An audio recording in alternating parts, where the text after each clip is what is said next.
Hello guys, welcome to my YouTube channel Tech Yatra. Today I am going to discuss about full stack roadmap in the year 2025. ఇప్పుడు వరకు ఒక లెక్క, ఇప్పటి నుంచి ఒక లెక్క. ఇది విన్నారు కదా ఫ్రెండ్స్? అలానే ఇక్కడ ఏంటంటే ఇప్పుడు వరకు ఒక లెక్క బికాస్ ఫుల్ స్టాక్ అనేది ట్రెడిషనల్ మెథడ్లో HTML, CSS, Java script, react చేసి ఒకదాని తర్వాత ఒకటి నేర్చుకుని ప్రాజెక్ట్స్ బిల్డ్ చేసేవాళ్ళు. బట్ ఇప్పటి నుంచి ఒక లెక్క అని ఎందుకన్నానంటే A comes in to the picture. Okay, so I'm going to give a brief road map full stack. దీంట్లో ఏంటంటే మెయిన్గా three parts: front end, back end and database. Front end ఏంటంటే user interface, UI. User interact అవుతారనమాట ఒక website కానీ. Suppose for example website తీసుకుంటే user అనేవాడు ఏం చూస్తాడు, కార్ట్లో ఏం ఐటమ్స్ ఉన్నాయి, వెబ్సైట్లో ఏం ఐటమ్స్ కనబడుతున్నాయి మనకి, like phones, mobiles, tablets and clothes, అవన్నీ కూడా యూఐలోకి వస్తాయి ఫ్రంట్ ఎండ్ అనేది. ఓకే, ఫ్రంట్ ఎండ్ అంతా బాగానే ఉంది, మనం చూస్తున్నాం, మనం చూసేది మొత్తం ఫ్రంట్ ఎండ్. బ్యాక్ ఎండ్ అంటే ఏంటి, మనకు కనిపించదు అది. బ్యాక్ ఎండ్ ఏంటంటే బిజినెస్ లాజిక్ ఉంటుంది మనకి, బిజినెస్ లాజిక్. సో ఇక్కడ ఏంటంటే మనం ఫర్ ఎగ్జాంపుల్ ఒక వెబ్సైట్ తీసుకుందాం. ఒక వెబ్సైట్లో నాకు ఒక ఐటెం నచ్చింది, ఆ ఐటెం ఏం చేస్తాం, కార్ట్లోకి పెడతాం, తర్వాత బై చేస్తాం, తర్వాత పేమెంట్ చేస్తాం. ఇదంతా జరిగేది ఎక్కడంటే బ్యాక్ ఎండ్లో. ఇక్కడ ఒక లాజిక్ రాస్తాం అనమాట.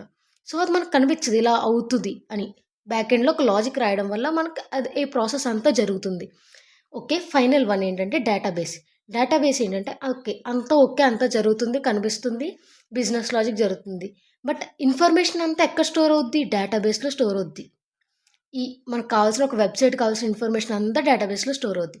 ఒక క్లారిటీ అయితే వచ్చింది కదా ఫ్రెండ్స్, ఫుల్ స్టాక్ అంటే ఏంటో. Let's dive into this. Okay, front ఎండ్లో ఏంటి మనకు అందరికీ తెలుసు, హెచ్టిఎంఎల్, సిఎస్ఎస్, జావా స్క్రిప్ట్ ఉంటుందని. హెచ్టిఎంఎల్ అంటే ఏంటి, హైపర్ టెక్స్ట్ మార్కప్ లాంగ్వేజ్. అంటే ఇది ఒక మార్కప్ లాంగ్వేజ్, అంటే ఇది ఒక స్ట్రక్చర్ ఆఫ్ ఎనీ ఐటమ్. సపోజ్ దీంట్లో మోస్ట్లీ ఏమంటాయి అంటే image tags, it's all about tags. Okay, HTML అంటే video tags. There are lot of tags. Okay, tags గురించి జస్ట్ స్ట్రక్చర్, లైక్ ఒక సింపుల్గా ఒక కారే తీసుకుందాం మనం. సో ఇదొక స్ట్రక్చర్, ఓన్లీ ఒక స్కెలిటన్, దాని గురించి చెప్పేది మాత్రం హెచ్టిఎంఎల్. అదే సిఎస్ఎస్ ఏంటంటే ఒక స్టైలింగ్.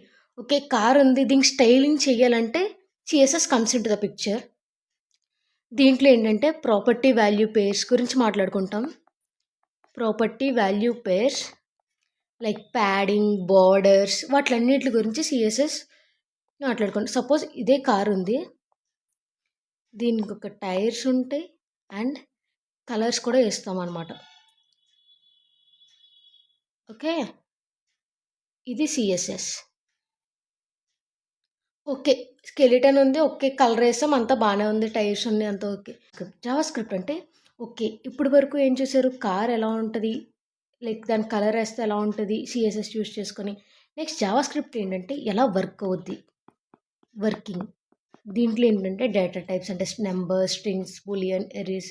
ఇది మెయిన్ ఫంక్షనాలిటీ చూపిస్తుంది అనమాట. లైక్ ఇంజిన్, కార్లో ఇంజిన్ ఏంటి మనకు కనిపించదు, బట్ ఫంక్షన్ అయితే జరుగుతూ ఉంటుంది.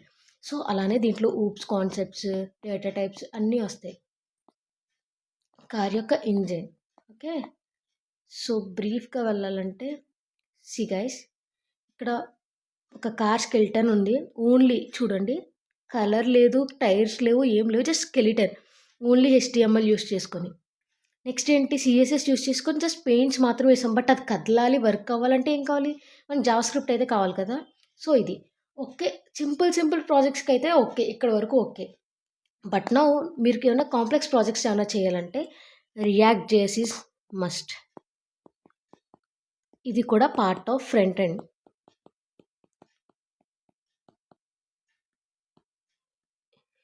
ఇది రెస్పాన్సివ్నెస్ అనేది ఇస్తుంది అనమాట వెబ్సైట్కి. సో రియాక్ట్ జేఎస్ అనేది మస్ట్ అండ్ షుడ్గా మీరు నేర్చుకోవాలి. Next coming to the back end. Back ఎండ్లో ఏంటంటే మీరు ఇప్పుడు వరకు స్టార్ట్ చేయకపోతే గో విత్ జావా. బ్యాక్ ఎండ్లో ఏంటంటే ఒక లాంగ్వేజ్ తీసుకోండి, ఒక ప్రోగ్రామింగ్ లాంగ్వేజ్ ప్లస్ ఒక ఫ్రేమ్వర్క్స్. దాని యొక్క ఫ్రేమ్వర్క్స్ తీసుకోండి. లాంగ్వేజ్ ఏంటంటే అది up to you. Because there are 3 ఉన్నాయనుకోండి. జావా అనేది ఒక ప్రోగ్రామింగ్ లాంగ్వేజ్.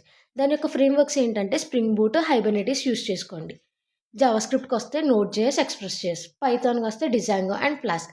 ఒకవేళ మీరు బిగినర్ అయ్యుండి ఇప్పటి వరకు ఏం స్టార్ట్ చేయకపోతే go with Java plus Spring Boot and Hibernates. Begin అంటే ఏంటి అంటారా?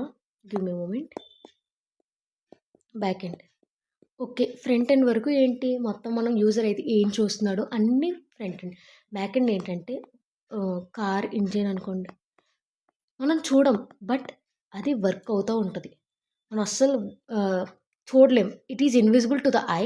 బట్ వర్కింగ్ అనేది చాలా జరుగుద్ది. బిజినెస్ లాజిక్స్ అన్నీ కూడా వీటిల్లోనే రాస్తారు. Okay. JavaScript, Python plus Django and flask. Next after backend you need to know some fundamental server related concepts. అంటే ఏపీఐ డిజైన్. ఏపీఐ అంటే ఏంటి? Application programmable interface. అంటే ఒక క్లయింట్ ఉన్నాడు. వాడికి ఒక ఇన్ఫర్మేషన్ కావాలి. డైరెక్ట్‌గా సర్వర్‌కి అయితే వెళ్ళడు. ఏపీఐ యూజ్ చేసుకొని సర్వర్‌ని రిక్వెస్ట్ చేస్తాడనమాట ఆడు. సర్వర్ ఏం చేస్తే ఒకవేళ అది ఉంటే రెస్పాన్స్ అనేది ఇస్తది. మళ్ళీ ఏపీఐ ద్వారా మళ్ళీ క్లయింట్‌కి రెస్పాన్స్ అనేది ఇస్తది. ఓకే. అలా you need to know some fundamental server related concepts. User authentication ఏంటంటే ఎవరు లాగిన్ అవుతున్నారు, లాగౌట్ అవుతున్నారు, కరెక్ట్‌గా ఉన్నాయా లేవా క్రెడెన్షియల్స్ అన్నీ కూడా యూజర్ అథెంటికేషన్. అలాగే security considerations and database interactions. So guys మీరేం చేయాలంటే parallel learning and reverse engineering apply చేయాలి ఇక్కడ.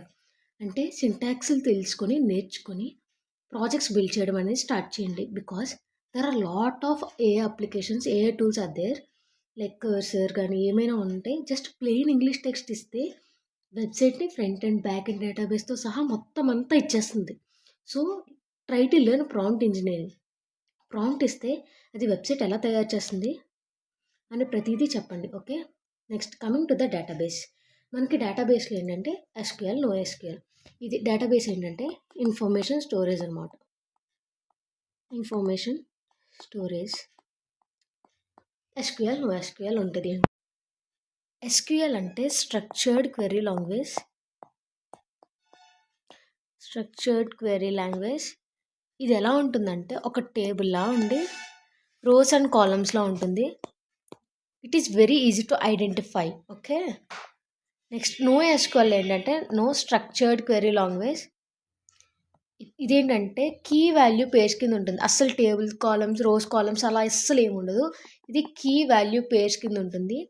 మోస్ట్లీ ఈ నో ఎస్‌క్యూఎల్ వచ్చేసి మోంగోడీబీ, మోంగో డేటాబేస్ వాటిలో యూజ్ చేస్తామన్నమాట.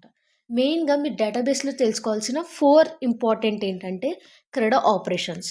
సి అంటే టేబుల్‌ని క్రియేట్ చేయడం. ఆర్ అంటే టేబుల్‌లో ఉన్న ఇన్ఫర్మేషన్‌ని రీడ్ చేయడం. యూ అంటే ఇన్ఫర్మేషన్ అప్డేట్ చేయడం. డి అంటే ఇన్ఫర్మేషన్ డిలీట్ చేయడం. ఓకే. ఓకే. ఇప్పటి వరకు ఏం చేసాం మనం? ఫ్రంట్ ఎండ్ క్రియేట్ చేసాం. నెక్స్ట్ బ్యాక్ ఎండ్ డెవలప్ చేసాం. డేటాబేస్‌ని కూడా సెట్ చేసాం మనం. But okay. ఇదంతా మీ దగ్గర మాత్రమే ఉంది. బట్ అందరికీ వెళ్ళాలంటే ఎండ్ యూజర్‌కి కూడా వెళ్ళాలంటే డిప్లాయ్‌మెంట్ అనేది జరగాలి. డిప్లాయ్‌మెంట్ ట్రెడిషనల్ మెథడ్స్‌కి వచ్చేటప్పటికి ఏంటంటే containerization, hosting, deployment platforms, testing after deployment, CI/CD operations ఇవన్నీ నేర్చుకొని డిప్లాయ్‌మెంట్ అనేది చేయాలి. బట్ నౌ ఏఐ టూల్స్ వచ్చేయడం వల్ల ఏంటంటే ఈ డిప్లాయ్‌మెంట్ అనేది చాలా ఈజీగా అయిపోతుంది. So must learn AI tools as well as traditional methods. So full stack అంటే ఈజీగా చెప్పాలంటే traditional methods plus modern methods కూడా యూస్ చేయాలి. అండ్ దీంట్లో reverse engineering and parallel learning అనేది మస్ట్‌గా చేయాలి. ప్యారలల్ లెర్నింగ్ ఏంటంటే మీరు సింటాక్స్‌లు నేర్చుకొని ప్యారలల్‌గా ప్రాజెక్ట్స్ అనేవి బిల్డ్ చేయాలి. So that you can able to achieve more. Reverse engineering ఏంటంటే మోడర్న్ మెథడ్స్‌లో ఏఐ యూస్ చేయమని చెప్పాను కదా! ఏఐ యూస్ చేసుకొని కోడ్ ఇస్తది కదా! ఆ కోడ్ అర్థం చేసుకోండి.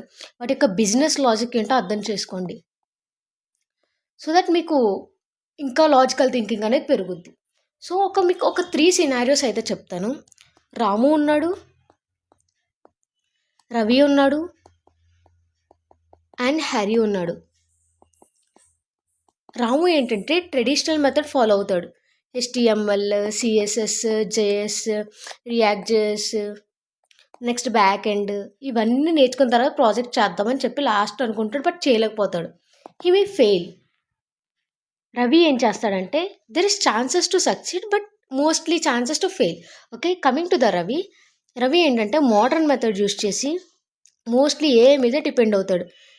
Starting from front end, back end, database ప్రతిదీ కూడా డిప్లాయ్మెంట్ వరకు కూడా ఏ మీద డిపెండ్ అవుతాడు. దీనివల్ల వాడికి ఏమి స్కిల్స్ ఏం రావే, జస్ట్ ప్రాంప్ట్ ఇచ్చుకుంటాడు అంతే వాడు. Next coming to the Hari ఏం చేస్తాడంటే ట్రెడిషనల్ మెథడ్ ఫాలో అవుతాడు, అలాగే మోడర్న్ మెథడ్ కూడా ఫాలో అవుతాడు. So that he may able to do more projects and he will get more skills. Okay, హరికి ఫస్ట్ జాబ్ వస్తుంది, రాముకి there is might be a chances, రవికి అసలు రాను కూడా రాదు. ప్రాంప్ట్ ఇచ్చేస్తే ఎలా? There is chances in prompt engineering but full స్టాక్లో అయితే వీడికి లైఫ్ లేదు. సో మీకు ఏం చెప్తానంటే try to do traditional and modern method. Okay, for more updates like, share and subscribe. Thank you all.